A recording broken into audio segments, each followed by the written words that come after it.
Hey, hello again. So my name is Jin Yi. I will be helping with Margaret and moderating our next section. So in this hour, we will have 3 speakers, and then they will share their experience and examples of their work to connect the manure in different ways. So Ina Popova will be our first speaker. She's an assistant professor in the Department of Soil and Environmental Sciences at UW Madison. Her research focuses on the fate and biological effects of the natural and synthetic organic compounds in the soil ecosystems. Please welcome Ina.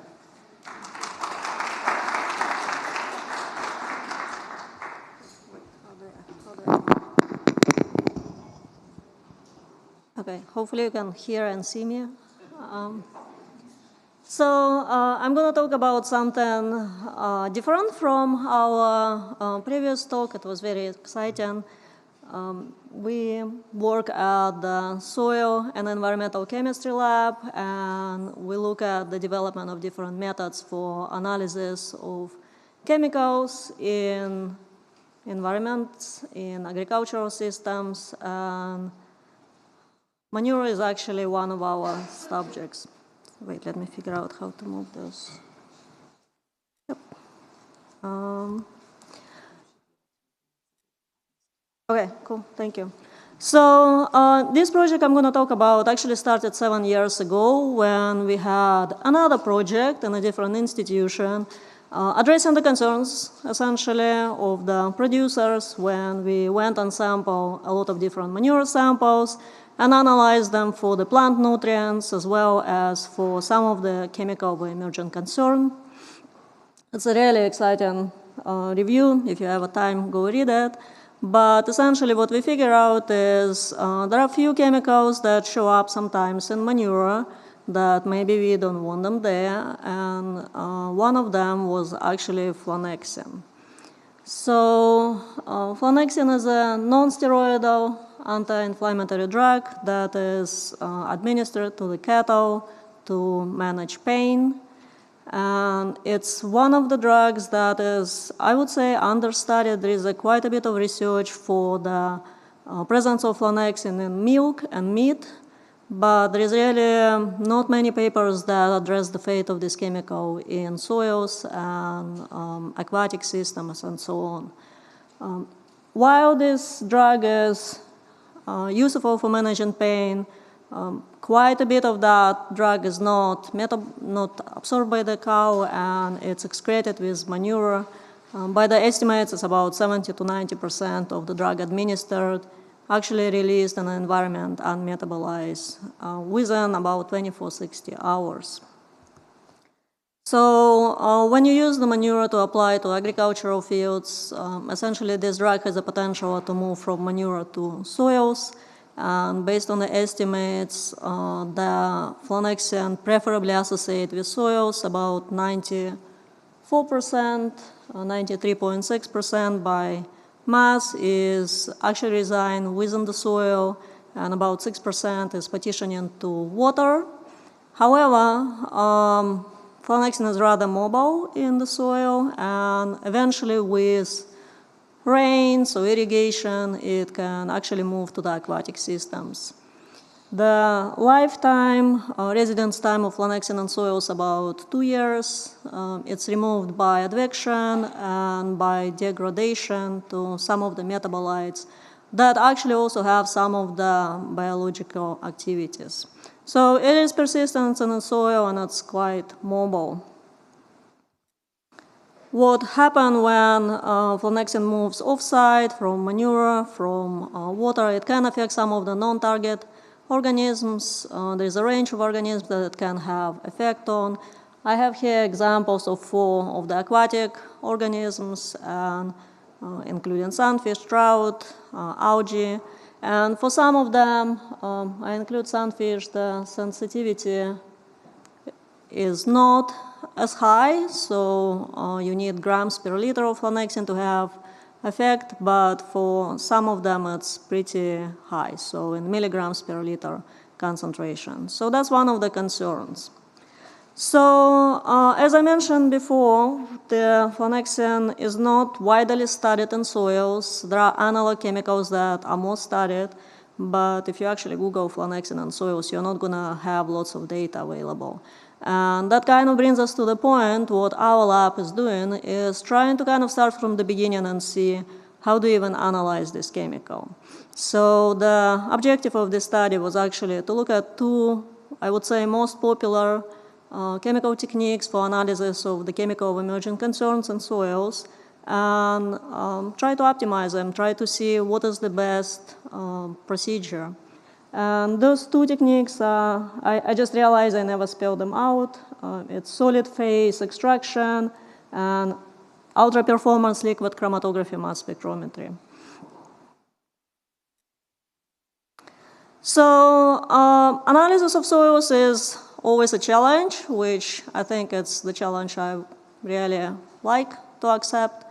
But essentially, mass spectrometry can only be used with liquid samples. It cannot be used with solid samples. Thus, there is a need to remove the soil component and move the chemical of the concern in the liquid form. So with that, the first step in the analysis is actually taking the soil and extracting the chemical of the concern. So in this case, it's flunixin.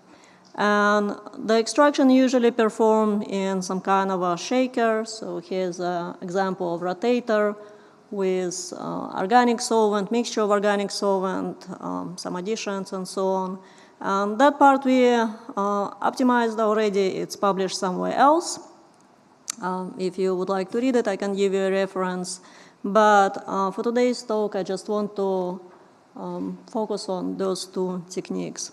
So when you extract any chemicals from soil, there is no such extraction that will just give you one chemical. You will have some kind of a soup, essentially, of everything that can be dissolved in the solvent you are using.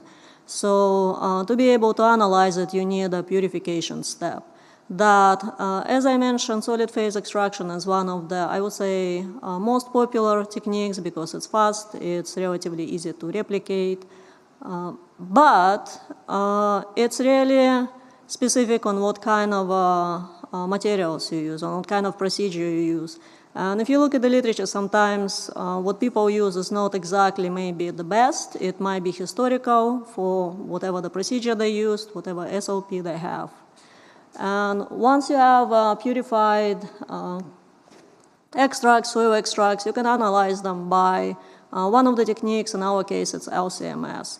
So LCMS is rather pricey instrument. So sometimes, again, in the labs, you will find instruments that are available. They might not necessarily be the best. They're just available, and that's what people adapt to. So essentially, both of them require optimization of a suite of parameters to have the better, I guess, more representative value of flunixin in soils. Here's the solid phase extraction data that we obtain, and essentially in soil phase extraction, there are two parameters that you can optimize. You can optimize the solid phase. It's a sorbent that extractively select your analyte from the mixture of other chemicals, and solvent. So solvent would be responsible for selectively eluting that analyte when it's got captured on the stationary phase. So there are two processes. One, you sorb your chemical of the choice, and then you selectively elute it. And what we did, we try all the sorbents that we could find in the literature, that what people used in their research for flunixin and similar type structures.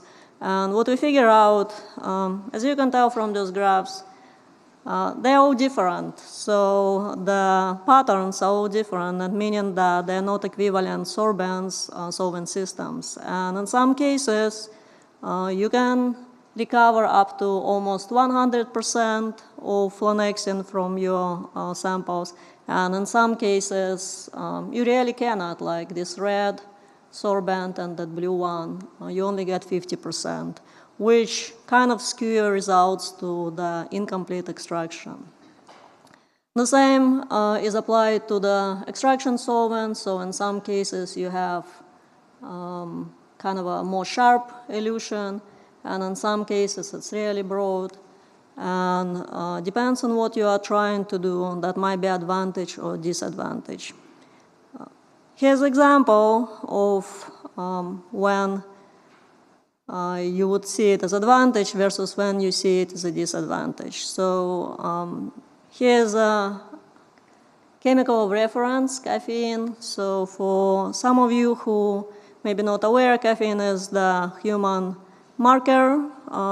It's basically anthropogenic marker, and it's widely present in all the systems. It's obnoxiously everywhere.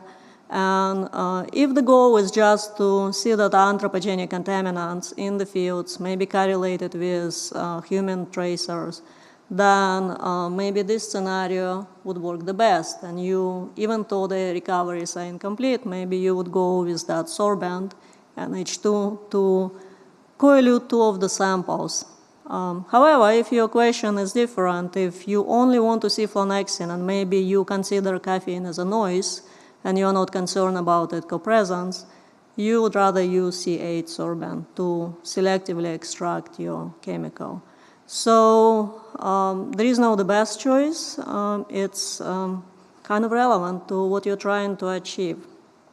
I was just given a 2 minutes warning. I did not realize I was talking so much. The same applies for the HPLC method. There are different things that can be optimized. One of the premises of the mass spectrometry is your analyte has to be charged. So the optimization is highly focused on producing the ionized species of a chemical, in this case flunixin. And with that, you can optimize different parameters like ionization mode. You can run the positive versus negative ionization mode, and you can use high and low voltages. So there are different possibilities. And as you can see from those 4 different spectra, they represent the same compound, but they look different. And if you are to quantify molecular ion, which is that red bar in all those graphs, they do vary, and you will get different numbers that will ultimately affect the representation of the chemical in the environment. It's not only the fragmentation pattern, it's also the absolute intensity. So those are the same data from the previous graph when we look at the wider range of voltages. So here's our low voltage data, high voltage data, and different ionization. So this kind of gives you an idea that essentially depends what your conditions are, you will get twofold difference. And it can be due to the different fragmentation pattern, or it can be due to the intensities. So here's the fragmentation pattern is the same. So what's the point, right? The point is that by using different optimization, you can actually come up with the method that has a different sensitivity and representation of the chemical. Here's an example of mass spectrometry data that we obtained through our optimization. And under one condition, we are able to go to 0.46 ppm concentrations. While if our condition a little bit off the optimum, our detection limits are about 4 times higher, which basically affects how low concentrations we can detect in the soils. One thing that I put here that I didn't specifically talk about is a UVVs method for the same flunixin. As some of you might be aware, UVVs is a much cheaper instrument. It's less complicated and it's less expensive to maintain. But it can give you data that kind of in between what we can do with our fancy instruments. So availability of the fancy instruments is not always the answer. And I would like to close with this graph that I borrow from this website, from the Agilent website, which, as I started my talk, I wanted to do something like very best, right? Very sensitive, very superior.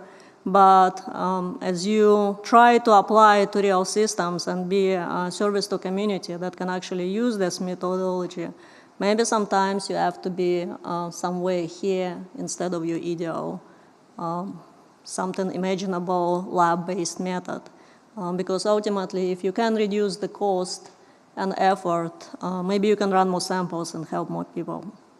And with that, I would like to thank the funders of this research, and thank you for listening. Thank you. Thank you, Ina. I think we have time for a couple of questions.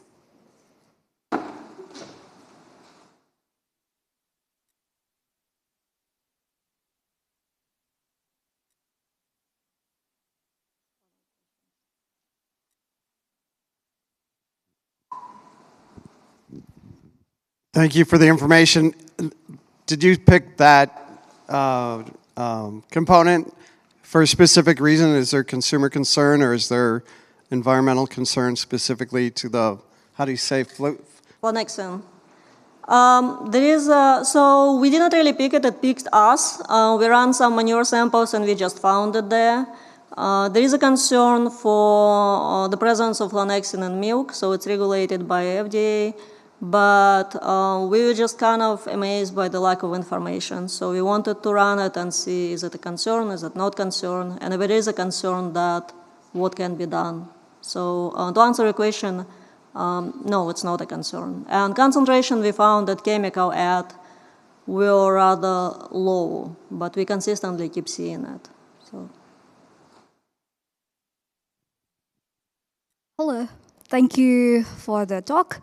My question is more about like the journal field of soil physics. Is there some work done, something like some use of some deep learning models like AlphaFold to find specific substrates that your contaminant would attach to, like that would help with the optimization process? You could find some absorption chemicals that are specific to this particular contaminant and use that as a simulation to see, and use simulations to see how this is gonna turn out, and then base your experiments on that for optimization. Is that happening? Yeah, so the short answer, yes, we can. The long answer is I have some trust issues with all these simulations, so I would rather try to run the experiments. And sometimes we actually see that it doesn't exactly agree with the simulations. So we have some of the programs that we can run to evaluate the sorbents, but when we run experiments, like, I don't know, I would say 10% chance that we're gonna get something different. So we try to validate it. But yeah, if you have a huge selection, we would use the programs to narrow it down and then start with something manageable, because it's expensive to run the experiments as well. But it's a good question. Well, thank you, Ina.